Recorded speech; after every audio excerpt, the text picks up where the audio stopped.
Hi అండి, అందరు ఎలా ఉన్నారు? సండే స్పెషల్ అయితే చికెన్ చేస్తున్నా. ఇప్పుడే షాప్ నుండి ఇలా స్కిన్తో తెప్పించాడండి. స్కిన్తో ఉంటే చాలా టేస్టీగా ఉంటుందని ఇలా అప్పుడప్పుడు స్కిన్తో కూడా వండుకోవాలి.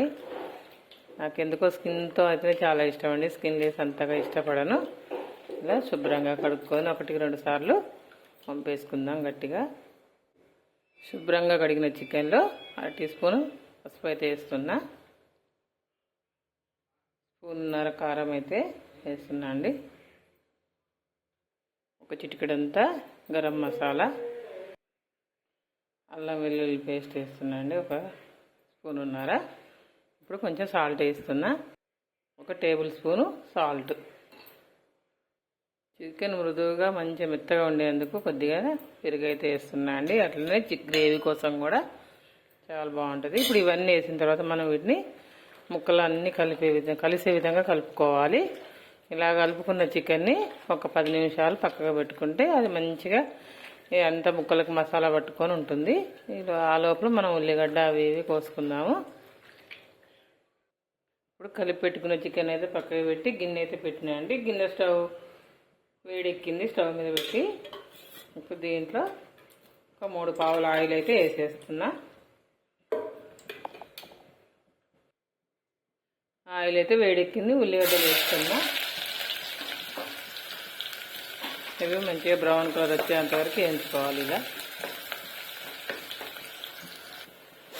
ఉల్లిగడ్డలు మంచిగా గోల్డెన్ కలర్లో వచ్చినాయిగా కొద్దిగా అల్లం వెల్లుల్లి పేస్ట్ ఇద్దాం. ఎందుకంటే ముందుగానే చికెన్ ముక్కలు పట్టించినాం కదా, అందుకని ఇప్పుడు ఇలా ఏదో మంచి స్మెల్ కోసం ఇలా వేద్దాం. ఉల్లిగడ్డలు అయితే వేగిన ఇప్పుడు చికెన్ వేస్తున్నా. ముందుగా కలిపి పెట్టుకున్న చికెన్, ఇలా మసాలాతో కలిపిన చికెన్. ఇప్పుడు దీన్ని కలుపుకుందాము. ఇలా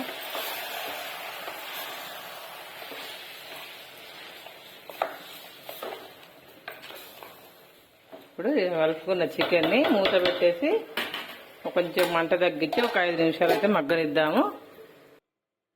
ఈరోజైతే కొంచెం హెల్త్ బాగాలేదండి. సింక్ నిండా గిన్నెలు అలాగే ఉన్నాయి. ఈ లోపల చికెన్ అయ్యేసరికి మనం కొన్ని గిన్నెలు అయితే కడిగేసుకుందాము.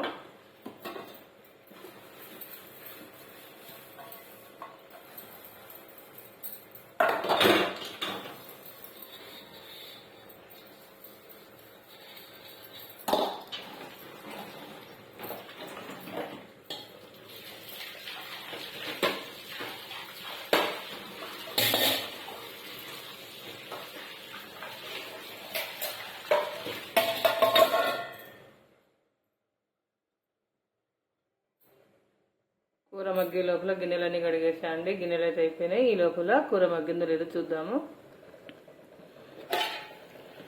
ఆయిల్ అయితే పైకి తేలింది. కూర కూడా చక్కగా మగ్గిపోయింది. కొంచెం గ్రేవీ కోసం అయితే వాటర్ వేసుకుందాము.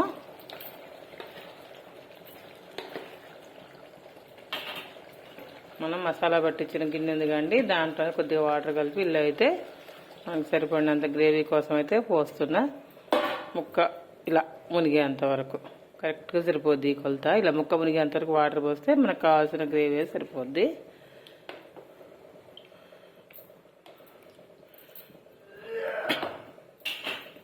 మూత పెట్టేసి ఒక 5 నిమిషాలు అయితే దగ్గరికి కానిద్దాము. ఆయిల్ చక్కగా పైకి తేలింది. ఆల్మోస్ట్ అయిపోయినట్టే. వేరే ధనియాల పౌడర్ వేసుకున్నాము.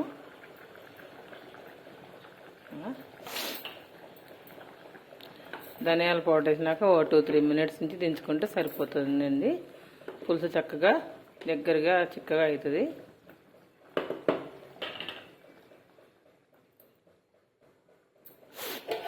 చికెన్ అయితే గుమగుమ వాసన వస్తుంది. ఇప్పుడైతే దించేసుకుందాము. అయిపోయింది. గ్రేవీ చిక్కగా అయితే అయిందండి. ఓకే అండి, మీకు కనుక ఈ వీడియో నచ్చినట్లయితే లైక్ చేసి, షేర్ చేసి, సబ్స్క్రైబ్ చేయండి. Thank you.